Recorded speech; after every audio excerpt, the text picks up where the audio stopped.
তেখেতে কি ভিত্তিত কৈছে এই কথাটো মই ক'ব নোৱাৰিম, কিন্তু তেখেতসকলে যে বিৰোধীক খতম কৰি দিব বিচাৰিছে এই কথাটো মই তথ্য সহকাৰে যোৱা সময়ছোৱাত কৈ আহিছোঁ। আনকি চৰকাৰী পুঁজিৰে যিখিনি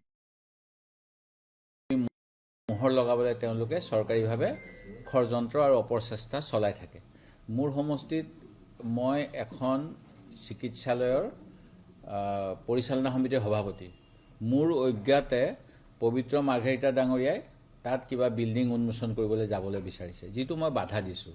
কাৰণ বিধায়ক হিচাপে আৰু মই সেই হস্পিটেলৰ মেনেজমেণ্ট কমিটিৰ সভাপতি হিচাপে ময়ো নিশ্চিতভাৱে চৰকাৰী কাৰ্যসূচীলৈ অৱগত হ'ব লাগে। কিন্তু ৰাজনীতি কৰিবলৈ উজনি অসমত এনেকৈ তেওঁলোকে যিটো অপচেষ্টা চলাইছে তাৰ বিৰুদ্ধে বিজেপিৰ বিৰুদ্ধে আমি প্ৰতিবাদ কৰিম, আৰু সেই গতিকে আমি নিজৰ অস্তিত্ব নিশ্চিতভাৱে জাহিৰ কৰিম। কিন্তু এনেকুৱা কথা নহয় যে বিজেপিয়ে চৰকাৰ কৰিলে বুলিয়েই তেওঁলোকে সংখ্যাগৰিষ্ঠতা থকাৰ বাবে চৰকাৰ কৰিছে, যদিও পাৰ্চেণ্টেজ হিচাপত খুব বেছি নহয় ভোটৰ তাৰতম্য। তাৰপিছত যদি তেখেতসকলে চৰকাৰী আঁচনিবিলাকত বিজেপিকৰণ কৰিব বিচাৰে, গেৰুৱাকৰণ কৰিব বিচাৰে, তাৰ প্ৰতিবাদ ৰাইজেও কৰিব। সেই গতিকে তেখেতসকলে নিশ্চিতভাৱে গম পাব বিৰোধী আছে বুলি। ৰাজনৈতিক প্ৰশ্ন এটা কৰিছোঁ যে খুব পজিটিভ প্ৰস্তাৱ এটা অখিল গগৈৰ পৰা যে এতিয়াৰ পৰা যদি বিৰোধী একেলগ হয়, এতিয়াৰ পৰা যদি যিটো ঘৰে ঘৰে যোৱা কাৰ্যসূচী লয়, তেতিয়াহ'লে কিন্তু জয়ৰ যিটো প্ৰবেবিলিটি সেইটো বাঢ়ি যাব। মই অখিল গগৈ ডাঙৰীয়াৰ এই প্ৰস্তাৱক আদৰণি জনাইছোঁ। আজি পুৱাই মই আমাৰ সভাপতিৰ লগত কথা পাতিছোঁ আৰু তেখেতক কৈছোঁ এই বিষয়টো লৈ সভাপতি মহোদয়ে সকলোৰে লগত পৰামৰ্শ কৰিব লাগে। তেখেত বৰ্তমান উজনি ভ্ৰমণত হৈ আছে। গুৱাহাটীলৈ অহাৰ পিছত এই বিষয়ে আপোনালোকক নিশ্চয় আৰু সম্ভেদ দিব। সকলোৱে কৈ আছে যে মিত্ৰতাটো লাগে, কিন্তু মিত্ৰতাটোৰ পদক্ষেপটো কোনেও লোৱা নাই ধৰণৰ কথা এটা। মই এই মাত্ৰ সেইটোৱে উত্তৰ দিলোঁ। মই সভাপতি মহোদয়ে আহি পেলাই এই বিষয়ত আৰু আলোচনা কৰিব।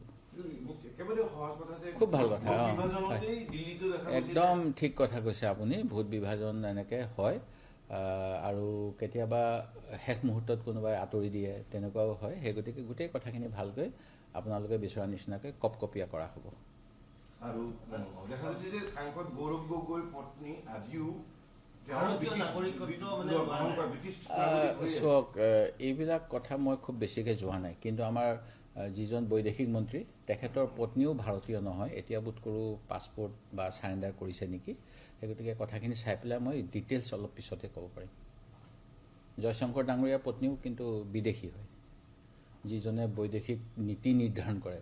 গৌৰৱ গগৈ বিৰোধী দলৰ এজন সদস্য, তেখেতে চৰকাৰী নীতি নিৰ্ধাৰণ নকৰে, কিন্তু আমাৰ বৈদেশিক নীতি যেনেকৈ ভাৰতীয়সকলক আমেৰিকাৰ পৰা হাত কৰি লগাই আছামীৰ দৰে আনিব লাগিব, তাৰ প্ৰতিবাদ কৰিব লাগিব নালাগে। যিসকলে তাত দুৰ্নীতি কৰিছে তেওঁলোকক আমেৰিকান চিটিজেনৰ কাৰণে হোৱা আইন অনুসৰি ৰেহাই দিয়া হ'ব নে ভাৰতীয় হোৱা স্বত্বেও বিশেষ ব্যৱস্থা লোৱা হ'ব, যিটো বাতৰি কাকতত ওলাইছে। এই গোটেইবিলাক বৈদেশিক মন্ত্ৰীয়ে প্ৰকৃত ভালভাৱে উপস্থাপন কৰিব লাগে।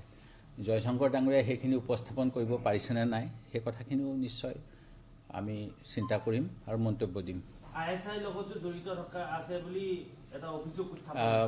মই এইটো গম পোৱা নাই নিশ্চিতভাৱে। যদি তেনেকুৱা হৈছে, যিহেতু মোদী ডাঙৰীয়াই 2014 চনতে আমাক কৈ থৈছে যে কংগ্ৰেছীবিলাক দুৰ্নীতিপৰায়ণ, কংগ্ৰেছবিলাক দেশদ্ৰোহী আৰু মই চবকে জেললৈ ভৰাম। নিশ্চয় মই ভাবিম যে কংগ্ৰেছৰ বিষয়ে তেওঁ যিখিনি কথা কৈছিল পাহৰি যোৱা নাই।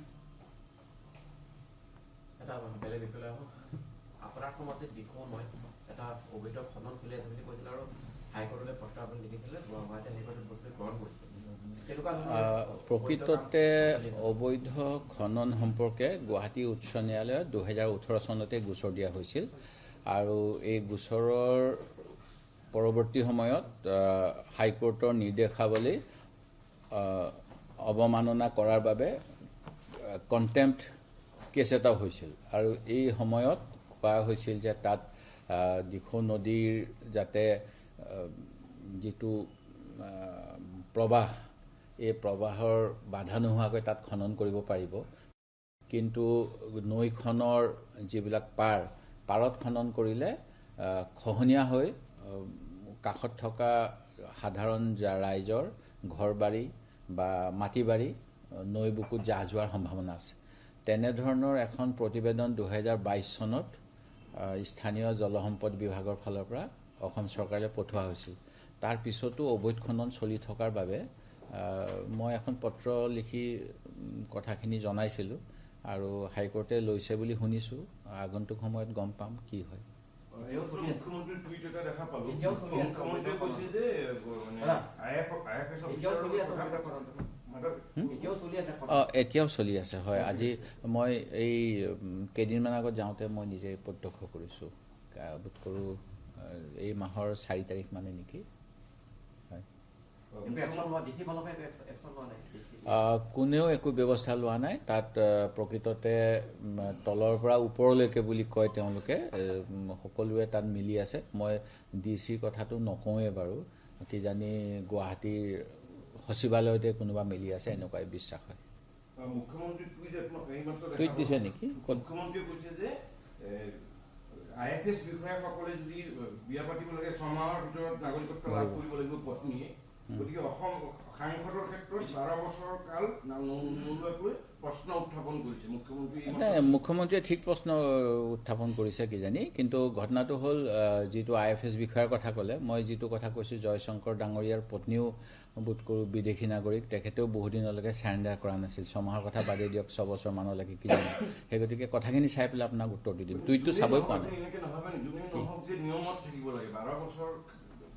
তেনেকুৱা সাংসদৰ ক্ষেত্ৰত আছে নেকি আইনখন অকণমান উদ্ধৃত কৰি দিয়কচোন তেতিয়া মই পঢ়ি লওঁ তেতিয়া উত্তৰটো দিবলৈ সহজ হ'ব সংসদৰ আইনখন দেখাব